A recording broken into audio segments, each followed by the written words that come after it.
Una cosa que debes aprender cuando manejas tablas dinámicas es cuáles son los elementos de interfaz que te ayudan a confeccionarla o a elaborarla.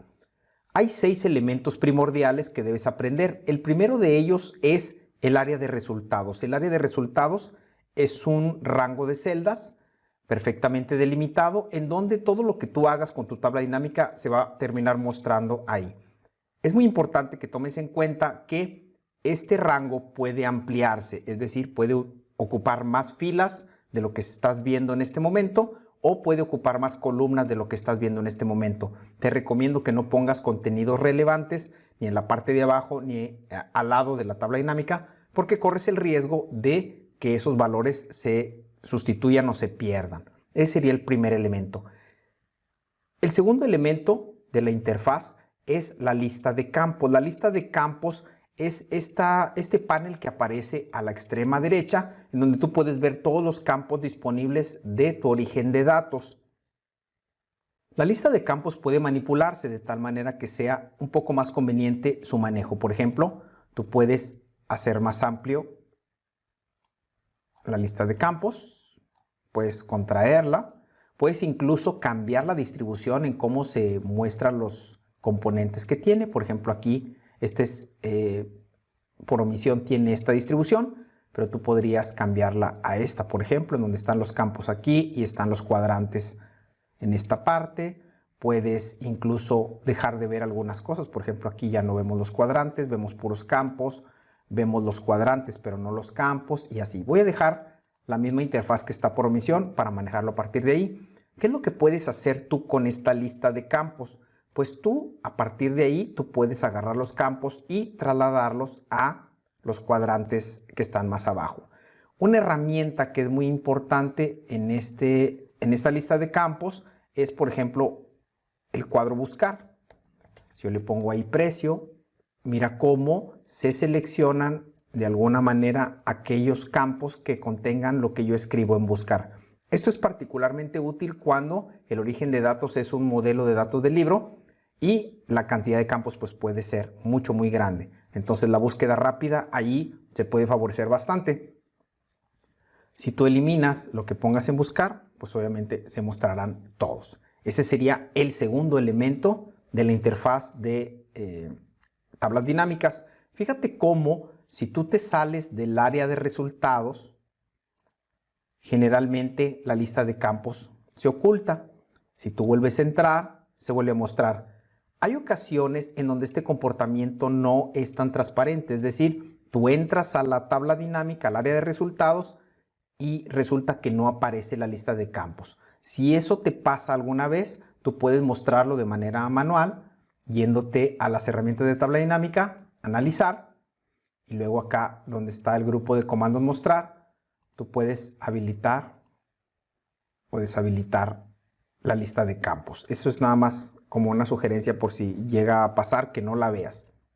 Ahora vamos a entrar con el tema de los cuadrantes, que es lo más importante de las tablas dinámicas. Los cuadrantes permiten que tú especifiques qué campos quieres ver y qué campos quieres procesar. El más importante de todos yo creo que es el cuadrante de valores. En el cuadrante de valores tú puedes colocar campos numéricos que son sujetos a procesamiento de cálculos agrupados, ¿no? Cálculos agregados que le llaman a veces. Fíjate cómo si yo le doy clic, hay dos maneras de agregar campos a los cuadrantes. El primero es haciendo clic en la casilla de verificación. Por ejemplo, si yo doy clic aquí en precio de venta, fíjate cómo se agrega el campo al cuadrante valores y automáticamente se agrega en mi tabla dinámica la sumatoria de todos los precios de venta que tengo en mi conjunto de datos. Yo aquí nada más por cuestión muy meramente personal le cambio el formato a moneda porque quiero que se vea como debe ser. Ahí le pongo moneda. Más adelante te voy a enseñar cómo se hace todo esto, pero por lo pronto lo hago. Y fíjate cómo ahí tengo yo una cierta cantidad. Si yo le doy clic nuevamente a la casilla de verificación, el campo se remueve. Fíjate cómo al volverlo a poner, pues el formato que le puse se pierde y es necesario volverlo a colocar. Otra manera en que tú puedes agregar campos es utilizando el método de arrastre. Por ejemplo, aquí lo voy a quitar y te voy a mostrar cómo se hace arrastrando un campo. Tú puedes agarrar el campo y arrastrarlo al cuadrante que quieres, en este caso valores, por ejemplo. Fíjate cómo obtenemos el mismo resultado. La ventaja de hacerlo por arrastre es que puedes arrastrarlo varias veces, ¿sí? Es común que tú necesites arrastrar varias veces un mismo campo. Por ejemplo, aquí yo agregué 3 veces el campo. Obviamente Excel se da cuenta que es un campo numérico, supone que quieres hacer una sumatoria y te da sumatorias. Pero la verdad es que tú puedes variarlo. Por ejemplo, tú puedes decirle que una va a ser sumatoria y otro quieres que sea promedio y otros quieres que sea el máximo, por ejemplo. Y tú puedes con un mismo campo hacer diferentes operaciones, ¿sí? Esto no lo puedes hacer si estás utilizando el método de selección por casilla de verificación. Así que yo te sugiero que aprendas a agregar campos por el método de arrastre. ¿Cómo se quitan los campos una vez que se agregan? Pues es muy sencillo, simplemente se arrastran de nuevo a la lista de campos. No necesariamente a la lista de campos, porque lo puedes arrastrar, por ejemplo, fuera simplemente el cuadrante y el efecto es el mismo. Entonces aquí ya aprendiste cómo agregar campos a un determinado cuadrante y ya sabes que en el cuadrante de valores o simplemente valores tú vas a agregar campos que sean numéricos y que sean sujetos a una operación calculada. ¿Qué pasa si tú agregas un campo que no es numérico? Por ejemplo, marca. Fíjate lo que pasa. Lo que va a hacer Excel es, se da cuenta que no se trata de un campo con el cual pueda hacer operaciones y lo único que hace es contar los registros, que en este caso nuestro set de datos pues tiene 80 registros y es lo que se muestra ahí. Vamos con más cuadrantes. El siguiente cuadrante que te quiero mostrar es el de filas. Filas lo que hace es que te permite mostrar una categorización a la vertical. Por ejemplo, si yo agarro marca y lo muevo a filas, se va a colocar pues todas las marcas de los coches. Si yo lo junto con precio de venta en valores, fíjate cómo yo ahí ya tengo un informe en donde me muestra cuánto se ha vendido por marca, ¿sí? Yo aquí tengo cuánto se ha vendido por marca, lo cual es bastante bueno. Fíjate cómo la sumatoria de lo vendido en todas las marcas da el gran total que ya teníamos originalmente. Esto es fabuloso porque tú puedes hacer categorizaciones muy complejas con las tablas dinámicas e incluso, por ejemplo, tú podrías agregar otro campo en filas. Por ejemplo, si yo agrego moneda acá, fíjate cómo yo tengo la marca y luego se hace una jerarquía de categorizaciones en donde yo aparte tengo el tipo de moneda de las operaciones y me muestra el detalle de cuánto se vendió, por ejemplo, la marca Aston Martin en euros, que está aquí. Cuánto fue en dólares americanos, por ejemplo, está aquí. Yo puedo tener una jerarquía de campos. Voy a remover ahí moneda para dejarlo como estaba.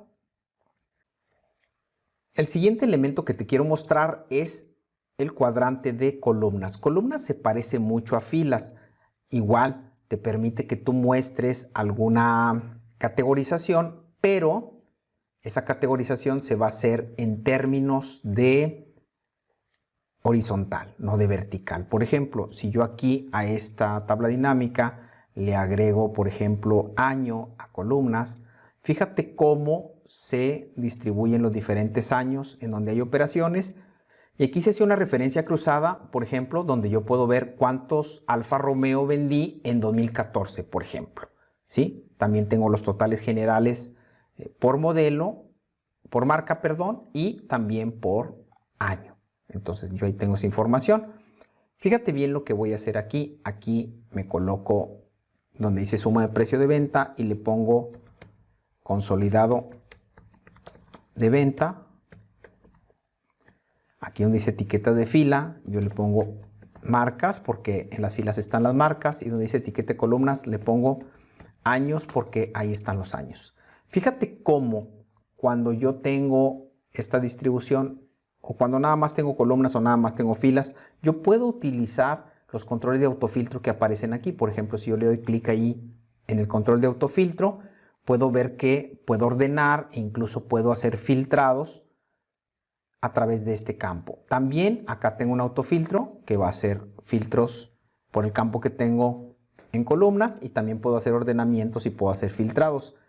¿Qué pasa cuando yo quiero hacer un filtrado por un campo que no está presente? Me queda claro que yo puedo hacer filtrado por lo que estoy viendo en la tabla dinámica, pero ¿qué pasa, por ejemplo, si yo quisiera hacer un filtrado por moneda que no la tengo visible en la tabla dinámica en este momento? Es muy sencillo. Para eso sirve el elemento que nos falta, que es el cuadrante de filtros.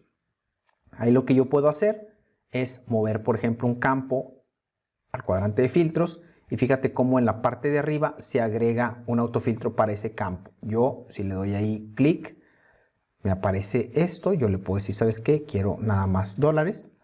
Y fíjate cómo yo ya estoy haciendo un filtrado por un campo que ni siquiera está mostrándose actualmente en mi tabla dinámica. Entonces, de esa manera, yo te puedo ilustrar todos los elementos que conforman la interfaz para el diseño de una tabla dinámica.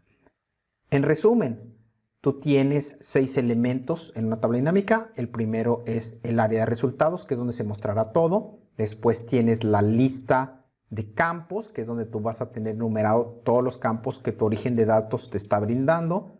Tienes el cuadrante de valores, que es donde vas a poner los campos que son sujetos a cálculos agrupados. Tienes filas, que te categoriza a la vertical, columnas, que te categoriza a la horizontal, y filtros, que te ayuda a establecer un filtro sobre un campo que no está visible actualmente en tu tabla dinámica.